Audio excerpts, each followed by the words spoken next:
It doesn't have to be this way. You don't need to publish something which only a scant few people take attention to.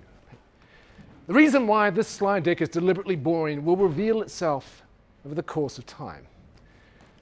I came from a journalistic background, 13 years as a journalist, 4 of which I spent editing Recruitment Matters, the REC's magazine.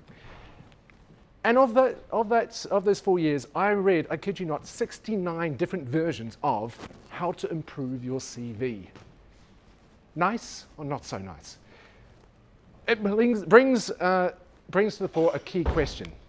Should every recruitment agency have a blog? If you can't answer that question, the answer is no. But there are some who should blog. There's some for whom content is an important part of what they do. I'll get back to that word content. So the first question is, what should I do to inform what my blog does and what it's all about? And that key word, that word I really want to impinge upon you all, is strategy. If your blog doesn't have something that will enforce it, if it's not predicated on enforcing your business objectives, you're lost. You're dead in the ground. Think about the content that's on your blog. Your blog is your newspaper. Would you pay to read it? If not, why not? It's one of those things which kind of forces you to think of content not just as as a thing, but ultimately the word content really doesn't mean anything. It is, I feel, a weasel word that people use to get out of specificity. Ask 50 people what they think content is, and they will give you 50 different answers. So when we think about recruitment, think about the fact that recruiters are not short of an opinion. So if we're going to be talking about things, why not talk about the things that you guys are already talking about anyway? One of the key things you can do to make your blog stand out is to make your placements famous. These are human interest stories which are right there at your feet. The story of the single mother who now has the job that transformed her life. That is something that can really invigorate and inform the content you're producing. But it's always got to be more than words. It's not enough to just simply write something. You have to be willing to produce other things as well. So things like photography, video. If you're not prepared to pay for it, I'm sorry, you're not going to get the quality. Now some editorial tips from former journalist and current speaker, this guy. So be prepared to jot these bits down.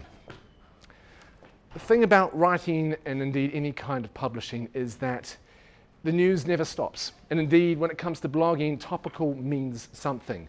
The news never stops. There's always something happening everywhere, forever. And in an industry as wide as recruitment, you can bet your bottom dollar there's always something going on. You should be talking about it. Less is more. You've probably heard that a dozen times, if not hundreds. Cut your word count until it stops making sense. There's no need for a sentence to be more than 30 words. And there's no need for a paragraph to be more than 60 words. And forget the buzzwords. We don't care about verticals. We don't care about this, that, and the other thing. You're not members of a cult. So stop talking like you're in one. Keep it simple, keep it straight to the point. An editorial plan is fantastic. Map out your year. When are the key dates? When are the key international dates? Where are the events which you can latch onto and write something about, or produce a video about, or photograph? A calendar is important. And then, above all else, bring it back to your strategy. Always be analyzing what you're producing. Is it actually informing your business objectives? Is it adhering to your commercial imperatives? Or is it not? Always ask yourself that. Oh, and remember, readers don't owe you anything. But you, as a producer of content, as much as I hate that word, owe them everything. It sucks, I know, but it's true. And spread the word. This is about leveraging the kind of things you're producing. You're not competing with other agencies for attention. You're competing with the likes of the BBC and Sky Sports, Spotify, Tinder, all those things that people do on the internet. That's what you're competing with, and that's the standard at which you have to reach. And your social channels, they're creative outlets. Think about how you could use Snapchat, how you could use LinkedIn, all these different ways of telling the story. It doesn't have to exist purely on your website. There are other ways of having a blog. And for the love of God, remember, your blog must serve your business objectives. It needs an editorial direction and a thrust.